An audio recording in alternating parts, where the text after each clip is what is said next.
Welcome to the Clarinaccio Daily World Brief.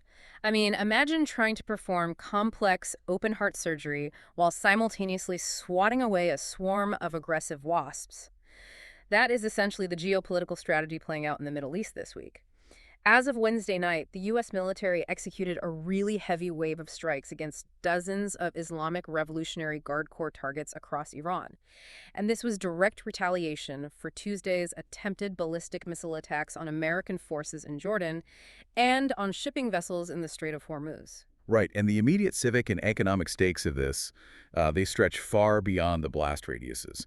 Because since a previous ceasefire collapsed back in June, the U.S. has essentially moved to blockade Iranian ports and bomb military sites. In response, Iran is targeting the economically vital Gulf shipping lanes. Which pulls in neighboring powers who, frankly, have every financial incentive to stay completely out of the crossfire.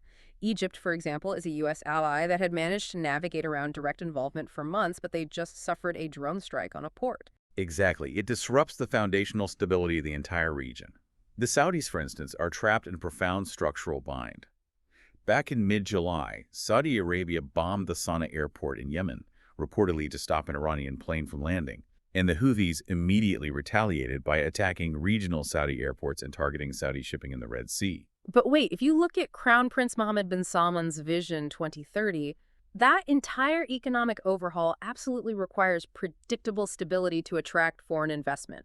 You cannot build a futuristic post-oil tech hub if your domestic infrastructure, like the Abqaiq oil facilities, is constantly targeted by Iraqi militias to the north and Houthi forces in Yemen to the south. Well, their mechanical workaround to the broader Iranian threat have been to pump massive amounts of oil, around 5 million barrels a day, through an east-west pipeline to the Red Sea just to avoid the Strait of Hormuz entirely. But if the Bab el-Mandeb Strait at the southern end of the Red Sea is also under sustained fire, those exports to Asian markets are choked off regardless of the pipeline. So this strategy of deterrence through retaliation, it's like trying to extinguish a fire by throwing matches at it. By participating in these joint tactical strikes in Iraq, they are inviting the exact kind of asymmetric drone warfare that knocks their critical national infrastructure offline, which seems to undermine their long-term economic goals completely. The risk is just a constant bleeding war of attrition. And this dynamic, the sheer terrifying ease of a tactical miscalculation, it's not just contained to the Gulf. Look at the NATO border in Eastern Europe. The edges of the Ukraine war are actively fraying into neighboring territory. Overnight, during a massive Russian missile and drone barrage that killed 8 people in Ukraine, including 3 children near Kryvyi Rih, a Russian Kh-101 cruise missile crashed into a field in eastern Poland. Polish Prime Minister Donald Tusk confirmed the missile was likely Russian, and he called it a severe violation of NATO airspace. He did stress there is no reason to believe Poland was the intended target, but the Polish military scrambled F-16s and stated they were prepared to shoot it down if it had continued its flight toward inhabited areas. That highlights a terrifying reality. A simple navigational malfunction on a cruise missile risks triggering a wider NATO engagement. It absolutely does. And alongside that intense external pressure on the border, Ukraine's internal command structure is dealing with significant institutional turbulence right now. President Volodymyr Zelensky has appointed Mikhailo Drapati as the new military commander-in-chief, replacing Oleksandr Syrskyi. And this follows a pretty bitter dispute over strategic direction that had already led to the ousting of the defense minister. But if you are a soldier in a trench near Donetsk, changing the commander-in-chief because of public protests in Kyiv, that doesn't sound like democratic accountability to me. It sounds like the chain of command is bowing to political optics. Removing top commanders mid-war disrupts established unit-level communications and strategic continuity precisely when Russia is intensifying its aerial bombardments on the energy grid. Well, some military analysts argue that when elections are suspended due to martial law, public protests forcing a reshuffle serve as a sort of necessary democratic corrective. But the counter-argument, which aligns with your point, is that this is an entirely avoidable domestic political crisis created by the presidency itself, and it fractures how Kyiv envisions the path forward. That tension between managing a crisis and simply buckling under it, you can see it across Europe right now, but not just from artillery. It is visible in the structural collapse of basic infrastructure under climate pressure. I mean, record heat waves have resulted in nearly 10,000 heat-related deaths in Germany this summer, surpassing the deadly peaks of 2018. And the physical landscape is reflecting that too. The Rhine River has dropped to critically low levels, hitting just 29 centimeters at the Kalb bottleneck. The mechanics of that water level drop are just devastating for the German economy. A cargo ship normally requires a draft of about 2 to 3 meters to operate fully loaded. Right, so at 29 centimeters, those ships are forced to run with barely 20% of their standard cargo just to avoid scraping the riverbed. That means you need 3 to 5 times as many ships to move the same amount of coal, chemicals, and agricultural goods, which just spikes freight rates exponentially and erodes factory profit margins. Exactly. And further south, massive wildfires are threatening Bordeaux and Madrid, displacing hundreds of thousands of people in what are the largest peacetime evacuations in French history. But to understand how these extreme weather events expose localized civic failures, you really have to look at the immediate human impact. Like the situation in London. Imagine you are a family placed in temporary housing by a local council at the billionaire-owned Britannia Point Tower. Those residents were left sweltering in this lethal heat wave because the building management demanded an extra fee of roughly 45 to 65 US dollars a month just to unlock the built-in air conditioning. The cruelty of paywalling survivable indoor temperatures for vulnerable populations is staggering. Several London councils are actually moving vulnerable residents out of the tower entirely now, but this hyper-local failure of resource management is scaling up to a massive geo-economic debate. There is an op-ed gaining serious traction in The Guardian arguing that the U.S., under the Trump administration's aggressive fossil fuel expansion, is effectively waging ecological warfare. Proposing an EU carbon tax on the US right now is like threatening to evict your bodyguard because he smokes in the house. The US remains Europe's primary security guarantor. As we just discussed, a Russian cruise missile just cratered a field in Poland. Imposing tariffs that spark a trade war with Washington while relying on the American military umbrella seems entirely politically unfeasible. The economic logic of the op-ed rests on the EU's emissions trading system, though. The author suggests the EU should use its single market to impose carbon border taxes to force climate compliance. The U.S. is responsible for over 1/5 of all historical emissions, and if the U.S. administration rolls back green policies, Europe cannot simply deregulate to stay competitive.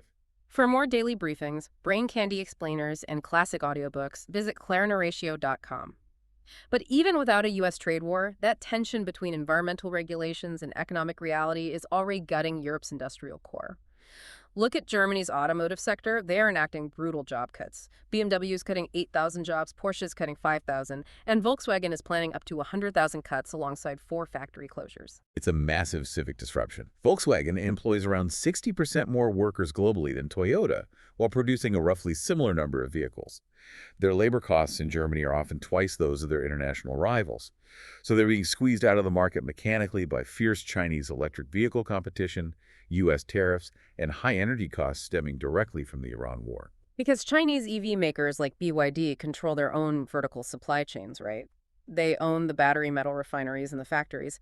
Meanwhile, Volkswagen buys components on the open market and pays punishingly high German industrial energy costs. The math simply does not work for legacy automakers anymore. Exactly. And while human labor is being systematically gutted in Germany, the UK is actively replacing its workforce by rapidly adopting autonomous systems to solve labor shortages.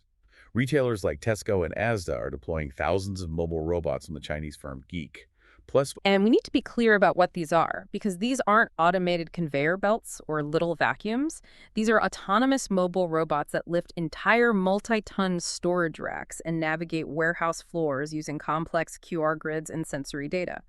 The UK Trades Union Congress is actively warning against this, arguing that introducing automation strictly to cut labor costs degrades the remaining human jobs and hollows out the working class. The UK has struggled with weak productivity growth for a decade, and e-commerce logistics companies view Chinese robotics as the most immediate, cost-effective fix. Geek Plus has aggressively made the UK its biggest European market. But geopolitically, the U.S. recently banned imports of new foreign-made advanced robots over national security concerns, even as China heavily pushes humanoid robotics as their next massive export frontier. That presents a massive data vulnerability.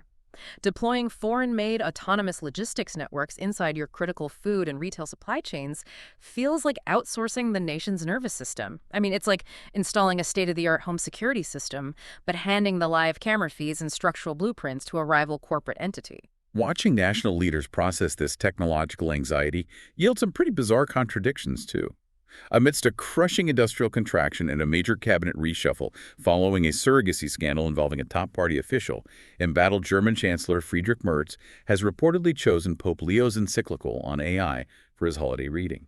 Moretz is reading a papal document warning that artificial intelligence is a profound threat to humanity, while trust in his own state apparatus has plummeted to a record low of 17%. The German public fundamentally does not trust the government to manage basic economic or civic responsibilities. And when public trust drops to 17%, citizens stop asking the government for solutions and start routing around the state entirely. You see this exact breakdown driving the massive Gen Z protests in India right now. Yes, the cockroach movement in India. It erupted over the leaked NEET medical entrance exams, which eventually forced the resignation of the education minister. What makes this significant is the methodology of resistance. Instead of relying on traditional political sloganeering, the youth bypassed state media entirely. They deployed viral, AI-generated means to humiliate the government into action. It's brilliant asymmetric political warfare. They made memes mashing up PM Modi with Italian PM Giorgia Meloni in romantic comedies, or generating hyper-realistic fake clips of global leaders mocking the administration. The government attempted to dismiss them as foreign-backed agitators, and the students responded by seamlessly editing themselves into the state's own pro-government news broadcasts to mock the anchors. And alongside this digital uprising, the state is failing at basic physical infrastructure management. Heavy monsoon floods in Assam have claimed 78 lives, destroying vast amounts of cropland and straining state resources even further. So the Indian government's proposed fix for the exam leaks, which is heavily pushed by Prime Minister Modi, is to digitize the testing process entirely to supposedly secure the chain of custody. Claiming that digitizing the exams will solve the corruption is like putting a high-tech biometric lock on a door made of tissue paper. The underlying issue isn't whether the test is on paper or a screen. It is extreme, crushing scarcity. When you have millions of students competing for medical college seats that can only accommodate less than 3% of the applicants, technology cannot fix that. Right. Analysts at the IIT Delhi School of Public Policy point out that computer-based testing just introduces localized technical failures, power grid dependencies, and compromised administrative access at testing centers. The core civic failure is relying on a single high-stakes entrance test to distribute a wildly inadequate number of educational opportunities. While India tries to use digital architecture to manage overwhelming scarcity, the United States is using physical architecture to manage its border crisis through extrajudicial confinement. A new, comprehensive report is urging the public and the media to fundamentally reclassify ICE immigration detention facilities as camps. There are over 65,000 people currently confined for civil infractions. And the terminology shift from detention center to camp is a profound legal and structural argument. Detention center implies a temporary administrative hold with transparent legal oversight.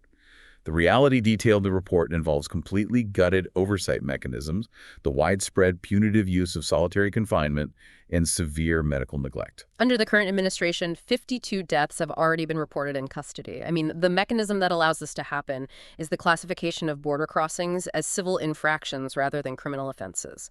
In the criminal justice system, you are guaranteed the right to an attorney and a speedy trial by a jury.